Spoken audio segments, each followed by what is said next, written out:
आपल्या पलूसमध्ये कीर्ती sales and mobile gallery घेऊन आलेत ऑफर्सचा धमाका। कोणत्याही कंपनीचा मोबाईल खरेदी करा आणि मिळवा आकर्षक गिफ्ट। शिवाय सर्व कंपन्यांचा फायनान्स व कॅशबॅक ऑफर। सर्व नामांकित कंपन्यांचे मोबाईल व ॲक्सेसरीज मिळवण्याचे एकमेव ठिकाण Kirti sales and mobile gallery, Meenakshi Chitramandir समोर, कराड तासगाव रोड, पलूस। प्रोप्रायटर कुलभूषण शीतल सावळवाडे।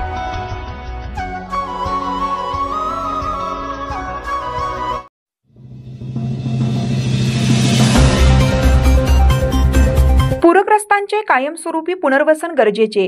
आमदार डॉक्टर विश्वजित कदम। भिलवडी येथे पूरग्रस्त भागाचा पाहणी दौरा। भिलवडी पलूस कडेगाव विधानसभा मतदारसंघाचे आमदार डॉक्टर विश्वजित कदम यांनी शनिवारी दिनांक 23 ऑगस्ट रोजी भिलवडी येथील पूरग्रस्त भागाची पाहणी करून नुकसानग्रस्त व्यापारी आणि नागरिकांशी संवाद साधला। नुकत्याच कृष्णा नदीला आलेल्या पुरामुळे येथील मुख्य बाजारपेठ आणि लोकवस्ती पाण्याखाली गेली होती, ज्यामुळे अनेक कुटुंबांना स्थलांतरित व्हावे लागले। या पाहणी दौऱ्यात आमदार डॉक्टर कदम यांनी पूरग्रस्त भागातील दुकानांना भेटी देऊन नुकसानीचा अंदाज घेतला। त्यानंतर secondary school and junior college Bhilwadi येथे आश्रय घेतलेल्या पूरग्रस्तांशी त्यांनी संवाद साधला। यावेळी त्यांनी नागरिकांच्या अडचणी जाणून घेतल्या। तसेच कॅम्पमध्ये वास्तव्य असलेल्या काही आजारी व्यक्तींचीही त्यांनी आपुलकीने विचारपूस केली। आमदार डॉक्टर कदम यांनी यावेळी बोलताना सतत पुराच्या पाण्याने प्रभावित होणाऱ्या भागातील लोकांचे कायमस्वरूपी पुनर्वसन करण्याची वेळ आली आहे। शासनाच्या धोरणानुसार आणि नियमानुसार हे पुनर्वसन होणं गरजेचं आहे। पलूस तालुक्यातील काही गावातील लोकांचे पुनर्वसन करावे लागेल। याबाबत मी पालकमंत्री आणि शासनाकडे पाठपुरावा करेन। त्यासाठी लोकांनी सहकार्य करण्याची गरज आहे, असं मत व्यक्त केलं।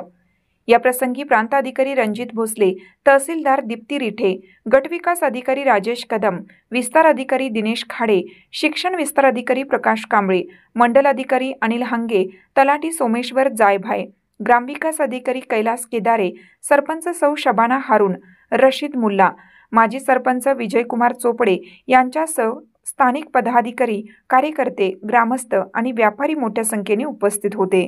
काही दिवसांपासून संपूर्ण महाराष्ट्रात, पश्चिम महाराष्ट्रात आणि विशेषतः सांगली जिल्ह्यात जो मुसळधार पाऊस चालू होता, त्या पावसामुळे पुन्हा एकदा ह्या सांगली जिल्ह्यातील पलूस तालुक्यातील कृष्णा नदी काठ असणाऱ्या माझ्या मतदारसंघातील ह्या अनेक गावांमध्ये पूर परिस्थिती निर्माण होईल अशी काही भीती, काळजी लोकांना वाटू लागली होती। सुदैवाने पावसाचं प्रमाण आता कमी झालेलं आहे। कोयनेचा निसर्गही जवळजवळ थांबलेला आहे आणि म्हणून जे काही पुराची पातळी होती त्याहून आता पाणी गेल्या 2 दिवसांपासून बऱ्याच फुटांनी कमी झाले। तरीसुद्धा या सगळ्या परिस्थितीतनं दुर्दैवाने भिलवडी, अंकलकोप, कृष्णा, बुर्ली, नागठाणे आणि जे काही सुकवाडी, चोपडेवाडी गावं आहेत, ह्या गावांना गेल्या अनेक वर्षांपासून ब्रह्मनाळ ह्या पुराला दुर्दैवाने सोसावं लागलं।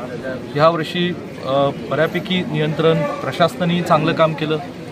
भिलवडी आणि या परिसरातील ग्रामपंचायतीचे सदस्य असतील, तलाठी, ग्रामसेवक, गावातले प्रमुख कार्यकर्ते असतील, सगळ्यांनी योग्य वेळेस जे पूरग्रस्त भाग त्या गावातला असतो तिथल्या लोकांना योग्य वेळेस बाहेर काढून त्यांचं ह्या ठिकाणी स्थलांतरित करून त्यांना जे काही अन्नधान्य खाण्याची व्यवस्था असेल, राहण्याची व्यवस्था असेल ती व्यवस्थित केलेली। माझंही बारीक लक्ष होतं। सातत्याने गेल्या 3-4 दिवसापासून हवामान खातं, पाटबंधारे विभाग, जिल्हाधिकारी कार्यालय, प्रांत तहसीलदार सगळ्या अधिकाऱ्यांशी मी संपर्कात होतो, गावातल्या कार्यकर्त्यांशी संपर्कात होतो आणि ह्या वर्षी ही पुराची परिस्थिती आता टाळलेली आहे।